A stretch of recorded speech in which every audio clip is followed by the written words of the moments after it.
Yeah, you have some adventures way back. Okay, let me tell you a little bit about more. Okay, we used to call ourselves like the Hobo Tribe because um, my friends and I would just like stay out late. We just hated going home, I guess. I don't even fucking know. So my friend would carry around this huge, you know, the bag that comforters come in, like that kind of like plasticky bag with a zipper. We used to stuff a bag with pillows and blankets, and we'd put it in her car, and then wherever we went, we would bring that. And then let's say that we went to a party. Well, nobody like can go home because we're all like, our parents think that we're sleeping at this house, and my parents think we're sleeping at this house, and that parent thinks we're sleeping at that house, you know. And then so we'd sleep on the street, like literally. We would bring this blanket to parties, and then we would, because I think this was actually before she had a car. So before she had a car, no one had a car. Yeah, so we would just carry this blanket around, and we would call ourselves a Hobo Tribe. We'd go, we'd hang out, we'd have fun, and then we'd carry this fucking huge bag of blankets and pillows, and then we'll be like, all right, bye everyone, have a great rest of your night, cool, and then we just left, and then we would go find a street, like a quiet cul-de-sac, put out all the blankets, and sleep.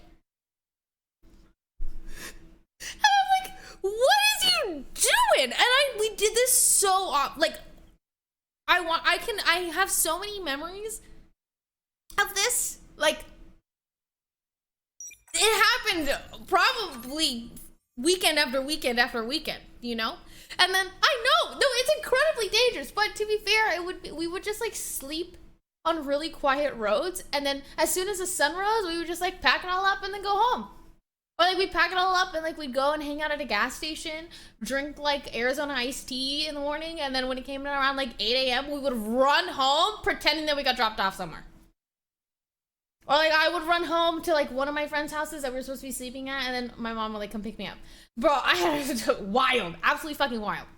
I remember one time that did happen, but the timing didn't work out, so we woke up, and I think my dad was driving home, and so I had to walk all the way home from my friend's house to my house, pretending that I slept at her house and that her parents were dropping me off. And so I had to run all the way home. And this was probably like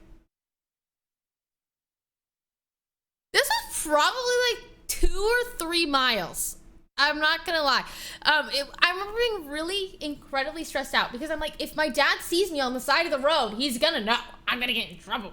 So me and my friend, we were supposed to be getting dropped off. So we had to run all the way from my friend's house to my house, but my dad was driving home from work or something. So I remember that if he saw us, we were screwed. So we were trying to time it perfectly. So it's literally just me and my girl, and we're just like my girlfriend, and we're booking it down. Okay, I can't even imagine what this looks like now that I'm older. We're booking it down a highway ultimately to get home in time.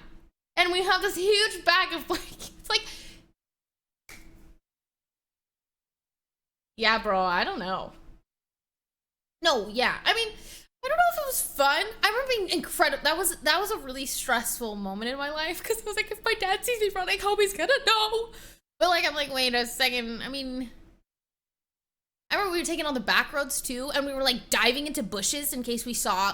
My dad drove like this car, and whatever, like we knew what car it was. So if we saw a car that even resembled it, we would jump into the bushes.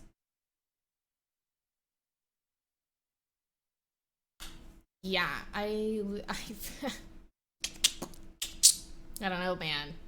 So I was gonna say like the color of the car, but I don't want to give any of that information because I don't even know if he still has it and stuff. But sounds like you were more on drugs than I wasn't. I literally, I was just like, I was definitely affected by peer pressure, and I don't know, dude. When I talk about, like, now that I talk about this, I was fucking wildin'. Like, I don't think I would ever do this again. I never snuck out or anything. I just can't. I would just be like, oh, I'm gonna go sleep at someone's house, and then I do think I was a lot of peer pressure and trying to fit in, for sure. That's why, like, when I talk about my high school experience, I just talk about how I was really trying to fit in and like find a friend group.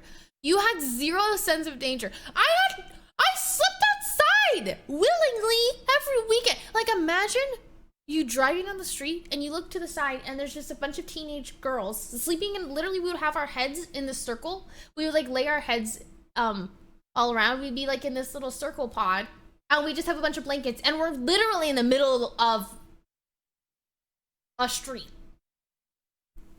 Like, if I drove and saw that now, I don't even know what I would think.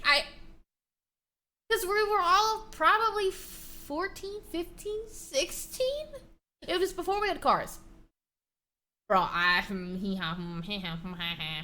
don't know, bro. Does John know about all these?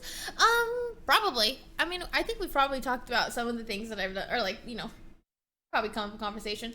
I'm surprised you're still alive. Dude, I've had some whack at 4. Yeah, that's what I'm saying. I was so young.